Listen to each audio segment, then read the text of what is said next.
बड़ी खबर लखनऊ से SC/ST कोच के बाहर फायरिंग हुई है। वकील की ड्रेस में बदमाश आए थे और युवक को गोली मार दी गई है। ये बड़ी खबर इस वक्त की हम आपको बता रहे हैं।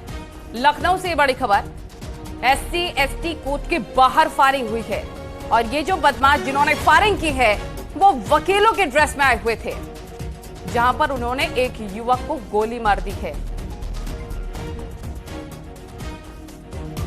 लखनऊ से इस वक्त की बड़ी खबर, SC/ST कोच के बाहर फायरिंग हुई है। और आपको ये भी बता दें कि ऋषभ मणि हमारे सहयोगी तमाम जानकारी के साथ फोनलाइन पे जुड़ गए। ऋषभ मणि, बदमाशों के बारे में कुछ अब तक पता लग पाया है क्या? कौन थे बदमाश, क्या मकसद था इनका, इसके बारे में कोई अभी तक जानकारी? देखिए, अभी तक जो बात सामने निकल के आ रही है उसके मुताबिक कुख्यात शूटर संजीव महेश्वरी जीवा को मारा गया। इस शूटआउट में संजीव महेश्वरी जीवा बहुत बड़ा शूटर अपने जमाने का रहा है, काफी समय से लखनऊ जेल में बंद था और आज वो तारीख पर आया था। कृष्णानंद राय हत्याकांड में भी संजीव महेश्वरी जीवा शामिल था, उसका भी नाम था। आज संजीव महेश्वरी जीवा SC/ST कोर्ट परिसर में तारीख पर आया था अपने किसी मामले पे। वहां पर वकील की ड्रेस में आए किसी शूटर ने ताबड़तोड़ फायरिंग की है। संजीव महेश्वरी को गोलियां लगी हैं और जो सोर्सेज बता रहे हैं उसके मुताबिक संजीव महेश्वरी जीवा मारा गया है। जो उत्तर प्रदेश के अपराध की दुनिया से ताल्लुक रखते हैं, जो पुलिस के अफसर हैं, वो अच्छी तरह जानते हैं कि संजीव महेश्वरी जीवा कौन था, जिसको फिलहाल लखनऊ कचहरी में सरेआम भून डाला गया है। और जो सूत्र बता रहे हैं उसके मुताबिक संजीव महेश्वरी जीवा की इस शूटआउट में मौत हो गई। लेकिन ऋषभ मणि, यहाँ पर एक बड़ा सवाल ये भी खड़ा होता है कि युवक को गोली मार दी गई है, वहां पर पुलिस बल भी होगा, सिक्योरिटी के साथ वो शख्स आगे जा रहा होगा, तो बड़ा सवाल यहाँ पर कानून व्यवस्था को लेकर भी उठते हैं।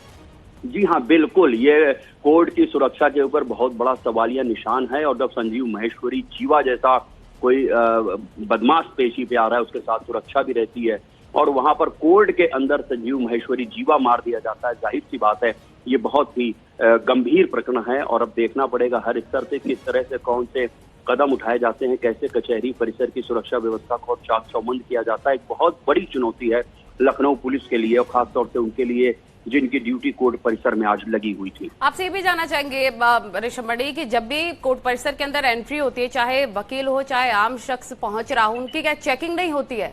कैसे ये अवैध हथियार लेकर अंदर एंटर हो जाते हैं? देखिए, अभी जो बताया जा रहा है उसके मुताबिक जो गोली चलाने वाला शख्स है वो वकील की ड्रेस में था। जाहिर सी बात है वहां पर जो पुलिसकर्मी तैनात रहते हैं वो खुद अपने आप को बचाते हैं कि किस तरह से किसी वकील साहब की हम चेकिंग करें या ना करें। लेकिन वो जो बताया जा रहा है उसके मुताबिक वकील की क्या ड्रेस उस में शख्स को पकड़ लिया गया अभी फिलहाल, उस युवक को जिसने गोली मारी थी? जी हाँ, जो सोर्सेज बता रहे हैं उसके मुताबिक वो गिरफ्तार भी कर लिया गया है। वो फिलहाल पुलिस की हिरासत में है जिस युवक ने गोली मारी है, जिस शूटर ने संजीव महेश्वरी जीवा को गोली मारी। ये अपने आप में बहुत ही बड़ी खबर है, क्योंकि जिस तरह से बीते कुछ दिनों अतीक और अशरफ की पुलिस कस्टडी में गोली मारकर हत्या की गई और उसी फेहरिस्त में संजीव महेश्वरी जीवा का भी नाम आता है। वो भी एक बड़ा शूटर है, बड़ा बदमाश है और उसकी हत्या कर दी जाती है। तो आप ये मान के चलिए ये कानून व्यवस्था को चुनौती देने वाली घटना है। हालांकि संजीव महेश्वरी जीवा खुद अपराध जगत से ताल्लुक रखता था, उसकी तमाम जगह रंजिशें दुश्मनी है और किन हालातों में ये इस पूरी घटना को अंजाम दिया गया ये पुलिस की जांच में आगे आएगा। लेकिन ये सनसनीखेज वारदात है और उत्तर प्रदेश की कानून व्यवस्था को चुनौती देने वाली वारदात है कि संजीव महेश्वरी जीवा को कोर्ट परिसर में सरेआम गोलियों से भून डाला गया है। अब इस लिहाज से भी सोचना पड़ेगा, जैसा आप जिक्र कर रहे हैं अतीक और अशरफ का भी, कभी कोई प्रेस वाला बनकर आ जाता है, कोई वकील के वेश में आ जाता है, तो इसको लेकर भी अब अलग से गाइडलाइन जारी होनी चाहिए। देखिए, ऐसा नहीं, समय समय पर ये गाइडलाइन जारी होती रहती है, लेकिन सख्ती से जमीन पर इनका कितना पालन करवाया जाता है ये ध्यान देने की बात होगी। और ये बात बिल्कुल सही है कि जब इस तरह की कोई घटना हो जाती है तब तमाम तरह की कमेटी बन जाती है, समीक्षा होती है, पता किया जाता है कौन कहाँ से आया था, कैसे गया, क्या हुआ। लेकिन जब घटना हो जाती है तब तमाम बातें सामने आती है। और आप देख रही हैं ये जो वारदात को अंजाम दिया गया है ये बहुत ही सनसनीखेज है और उत्तर प्रदेश पुलिस के लिए चुनौती बन गई है।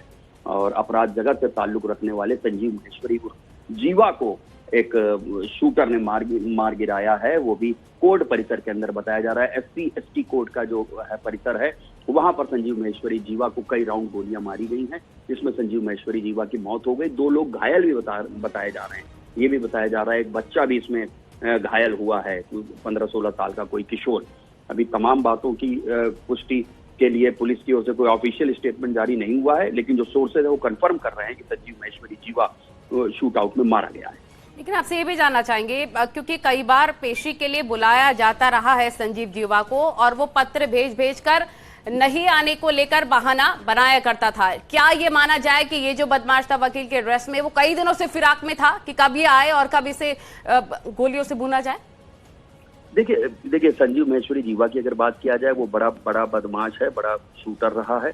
तो जाहिर सी बात है कि उसके तमाम रंजिश भी हैं, तमाम उसके दुश्मन भी हैं। कितने लोग उसके ऊपर घात लगाए थे ये कहना बहुत मुश्किल होगा, क्योंकि ये एक बड़ा बदमाश है और पश्चिमी उत्तर प्रदेश का वो बड़ा शूटर रहा है। चाहे भाटी गैंग हो, बदन सिंह, बद्दो, मुकीम, काला, इतने बड़े अपराधियों के बीच में संजीव महेश्वरी का नाम आता है। 90 के दशक में खौफ था संजीव महेश्वरी का कि उस वक्त उसके पास AK-47 हुआ करती थी और मैगजीन के साथ वो चलता था। मूल रूप से मुजफ्फरनगर का रहने वाला था, लेकिन वो जैसा शुरुआती दौर में बताया गया था कि वो किसी डॉक्टर के साथ वो कंपाउंडर काम करता था। बाद में उस डॉक्टर का ही उसने किडनैप कर लिया।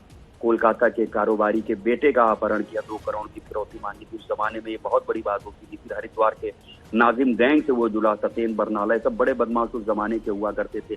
और जब 1997 में भाजपा के कद्दावर नेता ब्रह्मदत्त द्विवेदी की हत्या हुई थी, तब संजीव जीवा का नाम सामने आया था और इस मामले में उसको उम्र कैद की सजा भी सुनाई गई। मुन्ना बजरंगी गैंग से भी जुड़ा, मुख्तार अंसारी के संपर्क में आया और इसके पास ऑटोमेटिक राइफल हुआ करती थी। लिहाजा कृष्णानंद राय हत्याकांड में भी जीवा का नाम सामने आया।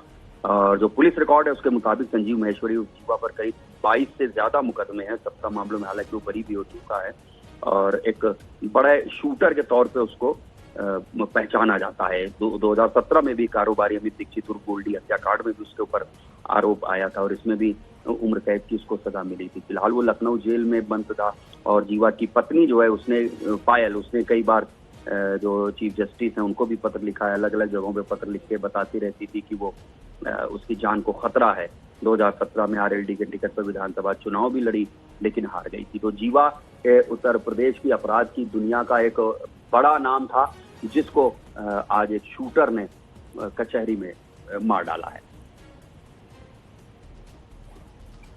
बिल्कुल, ये हालांकि बड़ा सवाल है। कानून व्यवस्था पर तो सवाल निशान उठ ही रहे हैं। अतीक अशरफ का मर्डर भी सबने साफ तौर पर देखा। अब आगे क्या कुछ कार्रवाई इस पूरे मसले पर होगी जब इस शख्स को जिसने गोली मारी उसे पकड़ लिया गया है? देखिए, अभी जो जानकारी मिल रही है